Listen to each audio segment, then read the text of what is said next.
Imagine a church where awe comes upon every soul, where wonders and signs are done daily, where everything is held in common and none are poor, where members are devoted to the teachings of the leaders, and fellowship and prayers happen around shared meals.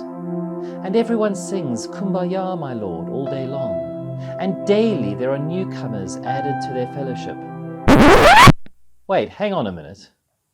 Can you imagine the kitchen? If there were so many people joining all the time, somebody must have done an awful lot of cooking. And it must have been tough too. To keep the food coming, breaking bread every day must be quite a lot of work for somebody, especially when the guest list keeps changing. I can't tell you the number of preachers who've made this story from Acts, these few verses, sound like a utopian ideal of how perfect the church was in the early days of Christianity. I've probably used this example myself. But whatever communist ideal it might sound like, this was messy. And Luke pulls no punches. In the rest of his book, as he continues in the rest of the book of Acts, he tells stories of the church in which there are persecutions, setbacks, infighting, physical deprivation, arguments, factions, bald-faced lies at some points, imprisonment, disputes, shipwrecks. So pretty much your typical week in any congregation. And maybe that's the point. You see, living together is messy and it's muddy. Messy because when you put a bunch of free and different individuals together in a room, the way God intended it when He made every person unique and free, we get to deal with one another's issues.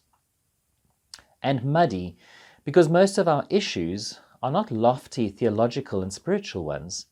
They're earthy and real, like what's for dinner, and whose turn is it to do the dishes, and who used the frying pan and didn't put it back where it belongs, and could somebody take out the trash already? The community in the book of Acts was not a bad community.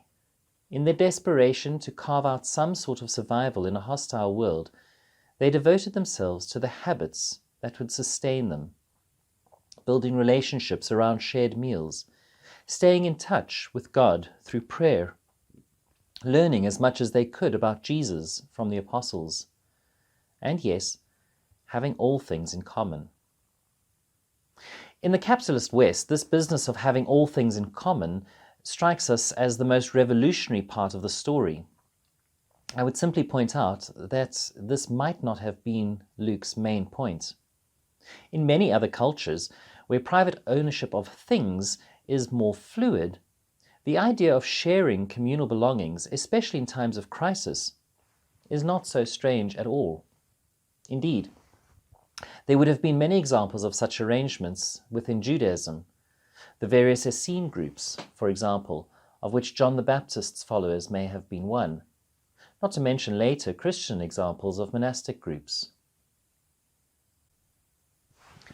What we might miss with our 21st century capitalist spectacles on is the commonness of what they had in common. So let's pause for a moment and just think about what was so common about what they had in common. The Greek term koine had much the same breadth of meaning as our word common in English. It would certainly include the idea of sharing ownership, but it could also refer to similarities or shared characteristics. Koine Greek, for example, referred to the widely spoken dialect of Greek that was spoken across the territories conquered by Alexander the Great. It wasn't proper Greek, it was ordinary Greek or kitchen Greek, but it had the advantage of being widely understood. And so koine could also mean ordinary, lacking class, vulgar even. In the neighborhood where I grew up, one of the worst insults you could hurl was to call somebody common. Biblical scholar Willie Jennings plays on these multiple layers of the word to point out that the early church did not only have things in common, the things they had were also common themselves, in the sense that they were not holy things. The point is that this was not a community that withdrew from all things earthly and messy and muddy in order to be all pious and godly. Far from it. Their faith got them stuck into the everyday messiness of the world. An example of such messiness is the way that they worked out a way to make sure nobody was left in need. Sometimes that meant actually selling off some of the things they had to make sure others were taken care of. Talk about messy. But there was more to the messiness. It wasn't just the distribution of their stuff that was messy. Their lives themselves were pretty messy too. Consider the statement that the Lord added to their number daily those who were being saved. Firstly, it's tough having new people join your group. Anyone who has thought about group dynamics knows that it takes time for a group of people to coalesce into a community. And every time a newcomer joins, the community has to reform. Imagine that happening every day. And what sort of people were joining? God wasn't adding to their numbers those who had recently moved into the area, or those who were transferring their lines from another congregation, or those who hadn't been to church for a while but thought they might give it another go. No, He was adding those who were being saved. Again, not those who were saved many years ago and were now looking for a new church, but those who were still in the process of being saved. Let's dig behind the religious baggage attached to the word saved and just think for a moment. What is the process of being saved? Well, to some extent, it depends on what you're being saved from. Someone coming off a heroin addiction will be different to someone who is getting over a broken relationship, or someone learning to cope with grief, or someone who's trying to discover deeper meaning in life, and so on.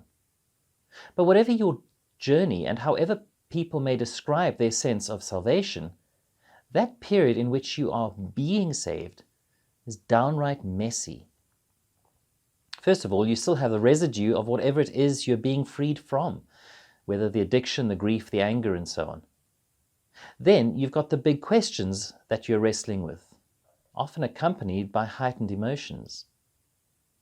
And on top of that, you're wrestling imperfectly with the new freedom or enlightenment or joy that you're finding, as yet unable to articulate quite what it is. People who are going through such changes are a mess. They need to be treated gently. They can be really difficult. Now imagine 3 or 4, or 10 or 12 of those joining your group every day. This COVID-19 pandemic is playing havoc with all of us, and the church is not immune. We're struggling to find ways to care, to stay in touch, to learn, to be the church. Well, good. We're unlikely to go back to anything like the way things were anytime soon. The thought of us all being together in the same building on a Sunday morning may be a very, very long way off. Well, good. Maybe the disruption we're feeling at the moment as the church will help us to stay in touch or connect more deeply with all the disruption that's going on in everybody else's lives. Maybe it will make us more connected with them. Maybe there's something about starting again that makes it easier for others to join in with us, knowing that we're all doing this together. There's a solidarity to be found in having things in common. Maybe there will be less of a distinction between insiders and outsiders when we're all struggling together to figure out what it means to be saved. Jesus tells his disciples that he's the good shepherd. The salvation he offers is fullness of life. It seems to me that as we come out of this lockdown eventually, it won't just be us in the church who are trying to figure out what exactly fullness of life is. So may God grant us the patience, the grace, to be able to accept the messiness of sharing the journey with others who are also trying to understand what it means to be saved.